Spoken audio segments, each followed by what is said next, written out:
Welcome back to my kitchen. I'm so glad you joined me again today.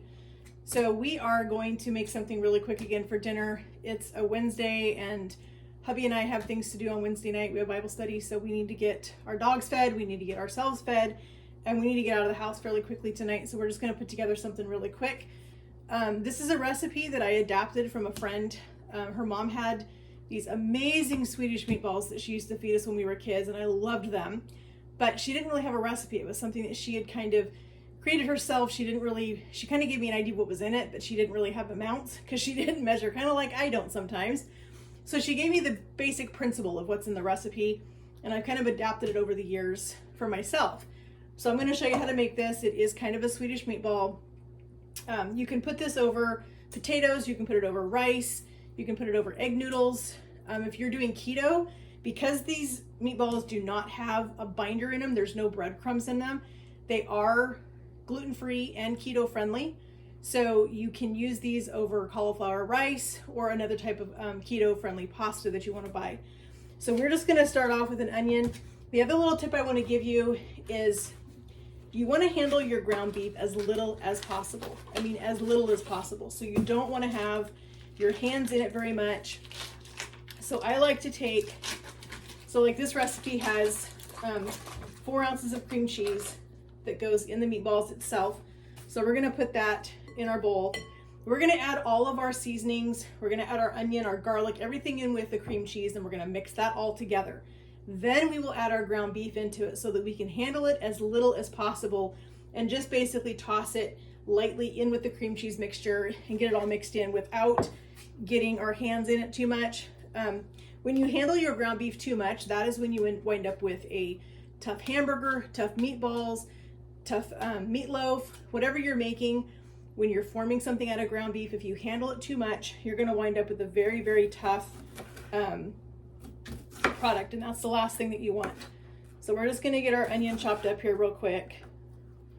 I have a quarter of an onion here, so it's not going to slice or dice just as easy as some of them would if I had a whole one, but I only needed a quarter, so I wasn't going to cut another onion just to get a half of an onion to dice up. That just didn't seem realistic, so I'm not going to waste anything. So we're just going to use our quarter of an onion that we have here. Now, I've told you guys this before, I am not an onion fan. I don't like to eat onions. I don't really care for onions, but I don't mind the flavor.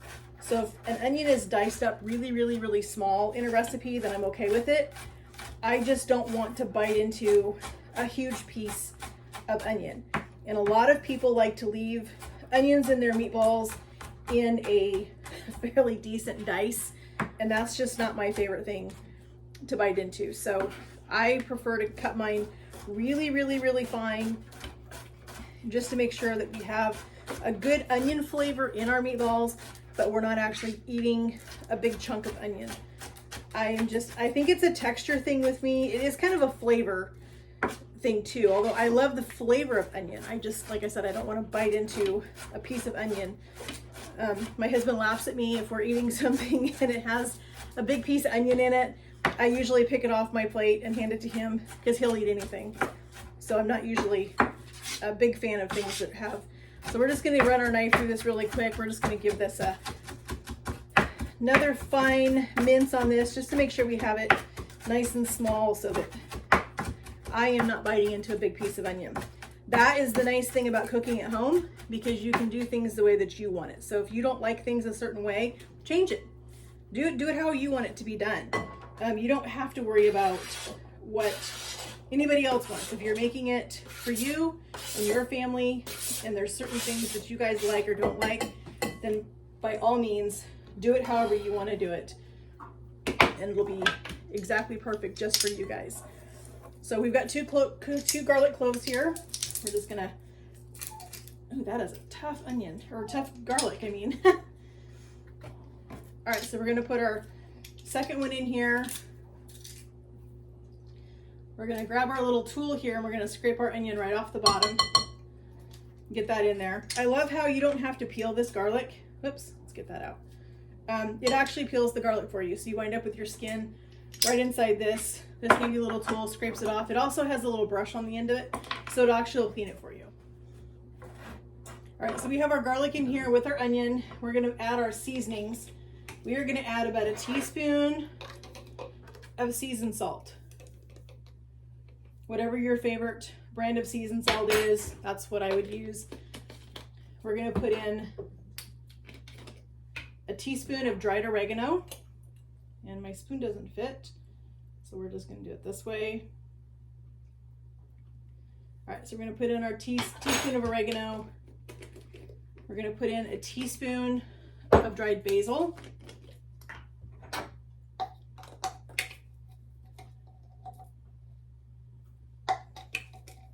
Didn't quite get a teaspoon, there we go. Teaspoon of that. We're gonna add in a half a teaspoon of Dijon mustard or mustard powder. This is a Dijon mustard, it's a Pampered Chef product. But if you can't get Dijon mustard powder, just regular mustard powder will work. It'll be fine. And then we're just gonna add, I'm gonna just use the same spoon. We're gonna add about a quarter of a teaspoon of onion powder. Even though we have the onion in here, we're still gonna add the onion powder. It just gives it a whole different flavor. And then we are gonna mix this around with our cream cheese. Like I said, we wanna get all of this mixed together before we put our ground beef into the mixture, so that we are not over mixing our ground beef. So we're gonna get our onions and our garlic and all of our seasonings mixed right in here with this. So now these meatballs, there's two ways you can make the sauce. If you wanna make them more of a, like a Salisbury steak meatball kind of, then you can add onion or add mushrooms and onions to the sauce. When you make the sauce in your pan, you can still add mushrooms if you want to, and add some heavy cream to it after you make the broth type gravy. Or you can just leave it, however you want to do it. You can just leave it with just a plain brown gravy if that's how you want to do it too. So there's 3 different ways you can make the sauce. Because I'm making more of a Swedish meatball type style, I am going to put a little bit of heavy cream to finish off the sauce after I get the sauce together, which we'll make that together shortly. We're gonna finish getting our meatballs mixed up. So I'm gonna grab our ground beef. So just like the pork chops from the other night, I buy my ground beef in 6-pound packages at Costco. I bring it home, I lay it on a sheet pan. I take my bench scraper and I package this, I cut it up into 6 chunks. So I end up with 1-pound packages. I vacuum seal this with our Food Saver vacuum sealer. You've seen me talk about that several times. I love our vacuum sealer. It's absolutely the best. It was $100 when we bought it. I don't know what they are right now.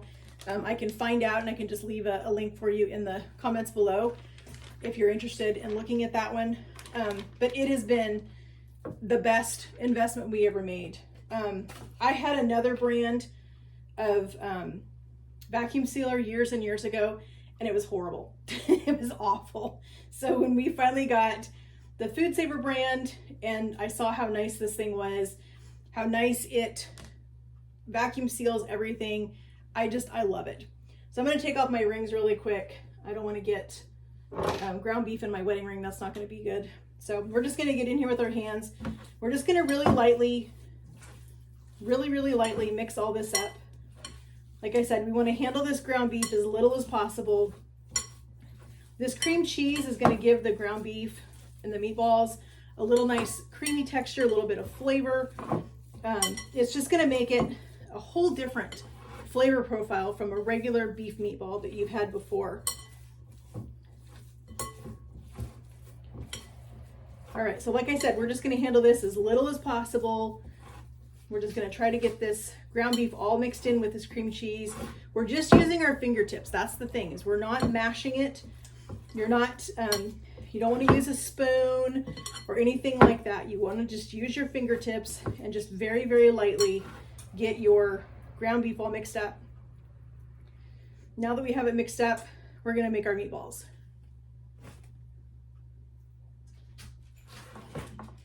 So we have a scoop here. If you don't have one of these things, best investment ever.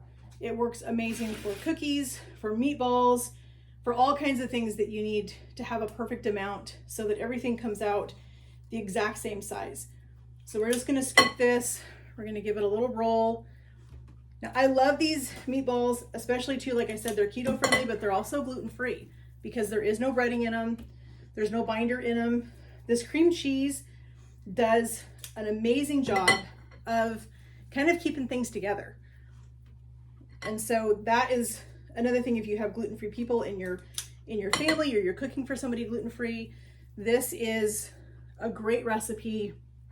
I made this at the sorority house that I cooked at for 11 years, and it was so easy because in that house I had so many different diets that I had to cook for. I had the vegans, and I had the vegetarians, and I had the gluten-frees, and I had the dairy-frees, and I had the gluten-free dairy-frees, and you name it, we had it in that house. And so having to eliminate one recipe that I had to make was a huge time saver.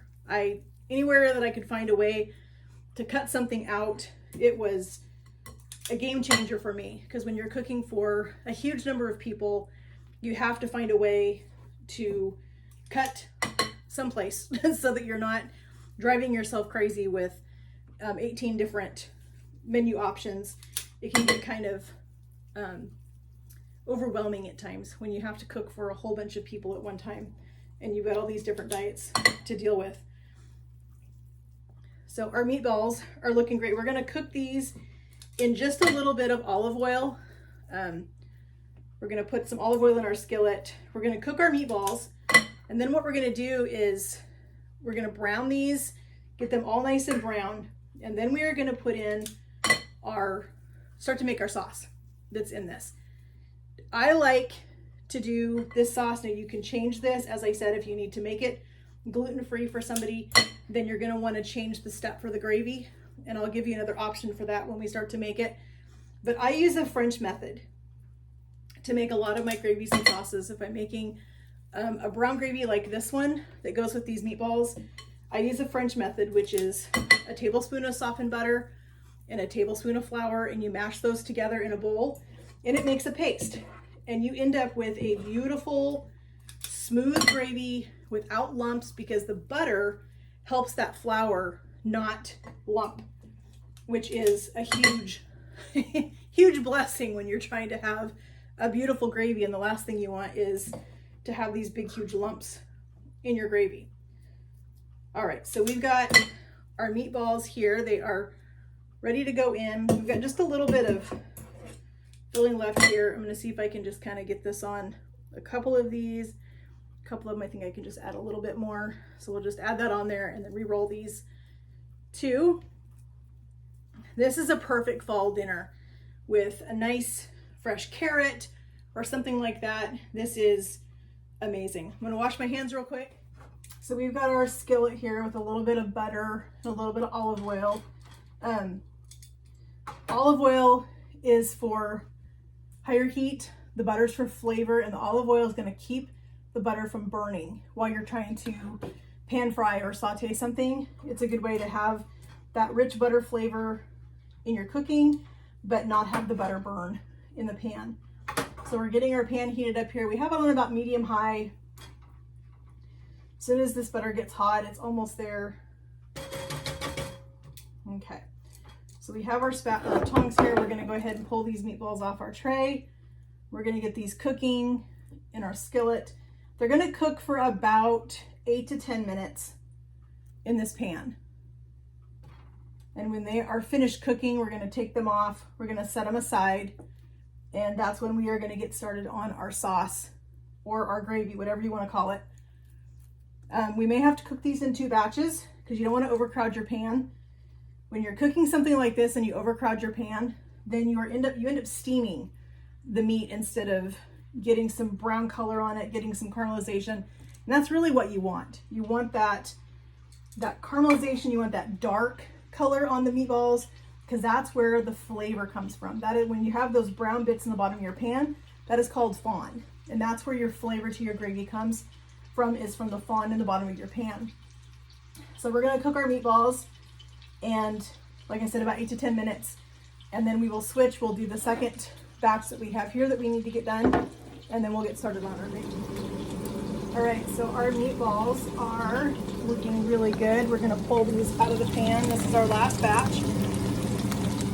We're gonna get these onto a pan so they can hang out while we finish the rest of our stuff. We're gonna get our mushrooms in here next. And they're gonna wanna cook down for a little while. I'm gonna say that your mushrooms are probably gonna take about 10 minutes because you really want them to have a chance to soften and to cook down and to really develop some beautiful flavor. So we're just piling our mushrooms on here. And what I love is all of this down here in this pan. You see all of this flavor right here? That is pure flavor. So we are gonna dump our mushrooms that we have. We're just gonna dump these right in our pan. We're gonna toss those around and all of that beautiful meat juice that is down here in our pan with our onions. Some of the onions fell out, which I expect that to happen. It's totally fine. So we have our mushrooms in here. We're gonna turn our heat down to about medium-low, and we are gonna give these mushrooms a chance to really cook down and develop some beautiful flavor. And when those are finished cooking down, then we'll add our broth and we'll get on with our sauce. All right, so our mushrooms are looking amazing. As you can see, they've cooked down quite a bit. That's exactly what I wanted, because I wanted them to cook down a ways. So now we're gonna mix up our broth. I like using this better than bouillon. It's a whole lot better, I think anyway, than buying the cartons or the canned stuff. So this is way better, in my opinion. So we're gonna add, we have 2 cups of water. We're gonna add about a tablespoon, pretty close. Drop this down in our measuring cup here. Scrape this off. I love the better than bouillon broth just because you can do as much as you need to. You don't have to have, you know, a huge carton open in your fridge. So we're just gonna mix this up. With our little whisk, we're gonna get this all mixed in together.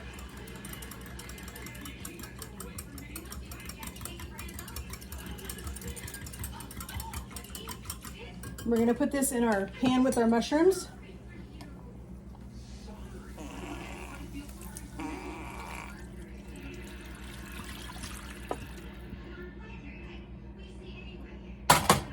And we are gonna let this come to a simmer. We're gonna let that simmer for about, probably about 10 or 15 minutes. Just to really give the flavor a chance to develop in with the mushrooms. And we've kind of deglazed our pan a little bit, so we're pulling up all those brown bits that are on the bottom from our meatballs. We have our meatballs done. You can see those right here. We're gonna put those in with our broth as soon as our broth is done. Those will only have to cook for about another 10 minutes or so once they go in the broth. And then for our thickener, this is the French method I was telling you about. Tablespoon of flour, tablespoon of butter, and you just mash it together carefully, because as you know with flour goes everywhere just like it is right now. So you mash this in a little cup. Just kind of mash it around until you get all the flour absorbed into the butter. That is how you end up with a smooth sauce when you add this to your liquid.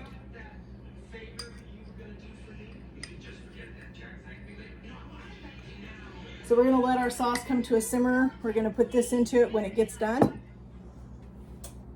All right, so our mushrooms have been cooking here for about 10 minutes with our broth, and they are looking and smelling amazing, as you can see right here. So we're gonna add our butter and flour mixture, which is right here in this little glass. So we're gonna start off with just a little bit of it. So I'm not sure exactly how much it's gonna take. So you just put this right into your broth and it will melt the butter and it will dissolve the flour.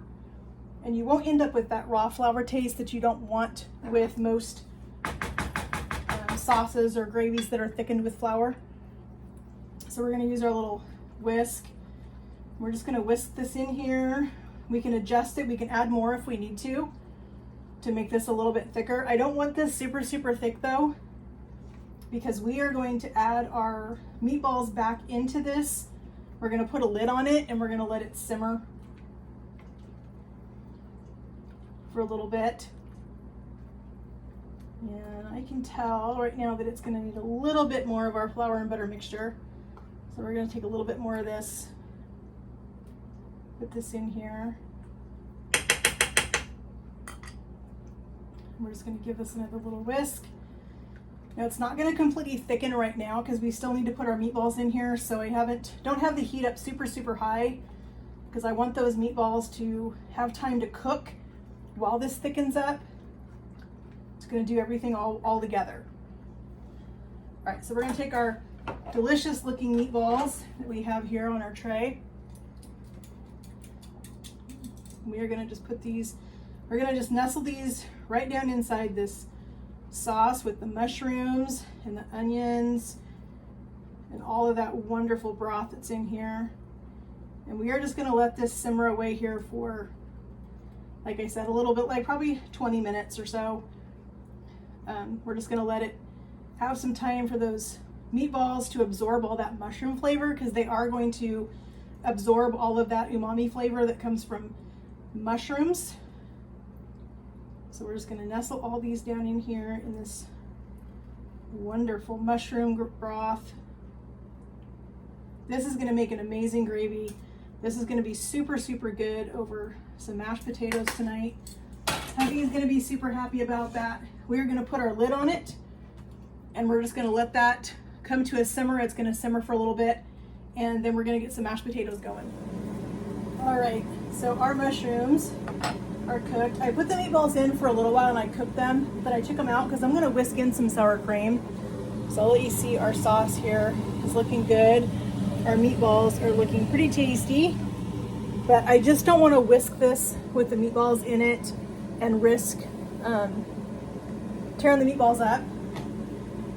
So I took them out, put them back on a tray, and I'm just gonna add, I'm gonna say probably a quarter cup of sour cream. It's kind of noisy.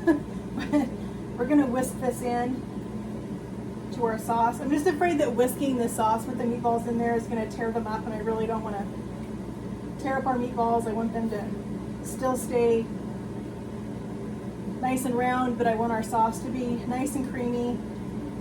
So we're adding a little bit of sour cream to this I think this is gonna be amazing. We've got some potatoes boiling over here on the stove. And I think we're gonna add just a tiny bit more. I don't think that's quite enough. So we're gonna say it's gonna be maybe close to a half cup of sour cream for this much sauce that's in here. This is a pretty full pan, so I'm thinking that's probably going to be about right. It's a half cup of sour cream in here. Yeah, that's looking better. We want it just to be nice and creamy, have that really good creamy texture. Our nice mushrooms. Get this all whisked in. As soon as we get this whisked in, we're going to put our mushrooms back in the sauce, and they can just stay warm together until our mashed potatoes are done. We'll get our mashed potatoes done, and we're just going to serve this with some canned green beans, one of my husband's favorite veggies.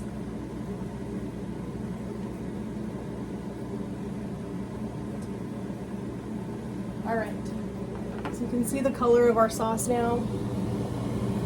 Looking really good. So we're going to take all of our meatballs, we're going to put all of our meatballs back in. We're going to nestle them right down in this sauce. And they are going to be perfect and super delicious on top of our creamy mashed potatoes. There is nothing better than mashed potatoes and a yummy, tasty mushroom gravy on a cool fall evening. These are looking amazing. Doesn't that look good? All right, so we're gonna let those simmer until our potatoes are done, and then we're gonna pull this whole meal together.